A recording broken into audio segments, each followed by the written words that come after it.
You can study in the morning, you can study at night. You can study outside by a campfire light.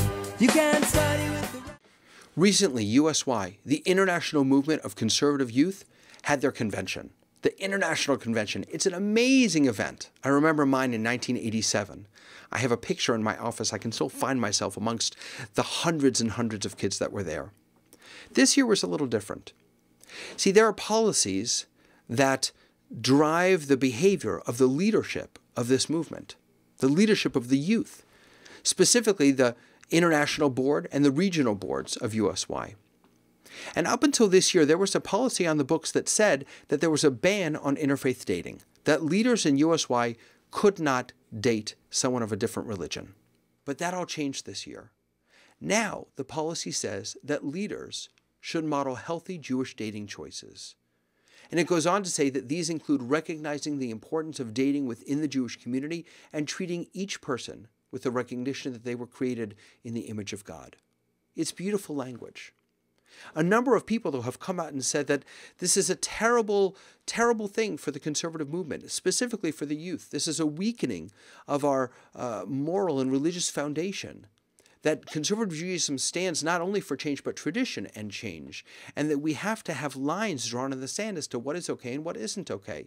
And by weakening the language, by turning the language from the negative to the positive, from the obligatory to the invitation, that we've done a grave injustice to our kids and to the movement.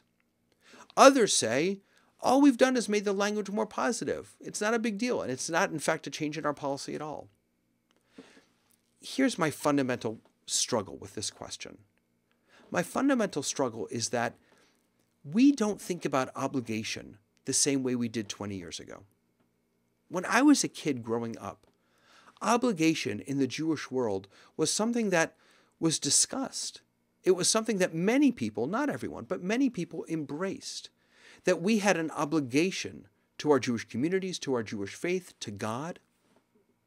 Today, we live in a radically democratized world, and I don't think that we think about obligation in the same way. I don't think that people are as quick to adopt, to accept, to embrace obligation, commandment, in the same way that we have been until about 10 years ago. 20 years ago.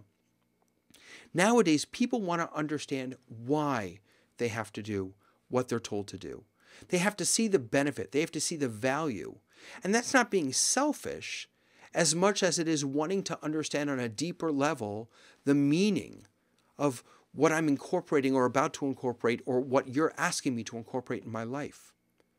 The old language of the policy of USY, and in fact, the old language of conservative Judaism, was a language of obligation. And I think what the movement has done, what the youth have done, and what we need to do is to move from a language of obligation to a language of invitation.